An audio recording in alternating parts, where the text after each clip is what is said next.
Le GNL Lassina Doumbia à l'issue de la cérémonie d'ouverture de la réunion des chefs d'état-major des armées de la Communauté économique des États indépendants de l'Afrique de l'Ouest la semaine dernière, le général de corps d'armée Lassina Doumbia, chef d'état-major général des armées de Côte d'Ivoire s'est prêté aux questions de la presse.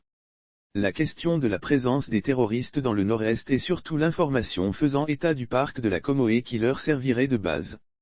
Le premier responsable de l'armée se rassure qu'il n'en est pas inquiet, mais préoccupé. Nous contrôlons notre terrain et sommes prêts à réagir face à toute éventualité. Je le répète encore, il s'agit d'une menace asymétrique, par conséquent les acteurs n'en sont pas clairement identifiés et elle a pour caractéristique principale son imprévisibilité. Il serait donc prétentieux de notre part d'affirmer que nous la maîtrisons parfaitement, mais une chose est sûre, nous devons faire, et nous sommes dans les dispositions pour faire face. Quelle que soit son évolution, nous allons faire face. Maintenant, il faut éviter de tomber dans l'émotion et arriver à faire la différence entre les actes qui relèvent de la grande criminalité et qui ne sont pas nouveaux sur notre territoire et ceux s'apparentant à des actes terroristes, a indiqué le général Doumbia, avant de poursuivre.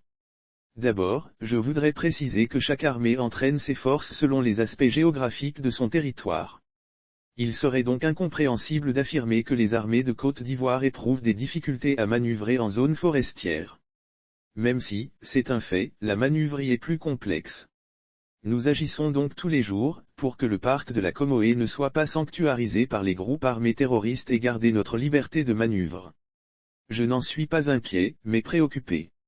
Le chef d'état-major rappelle que l'optimiste sans réserve ne fait pas partie des vertus des militaires, par contre il peut affirmer aux Ivoiriens que leurs armées feront leur devoir, sûrs du soutien de l'État. Mais sans eux, NDRL ivoiriens, sans leur collaboration, sans leur adhésion pleine et entière à cette lutte, tous ces efforts pourraient être vains. J'en appelle donc à la solidarité nationale, a conclu Lassina Doumbia.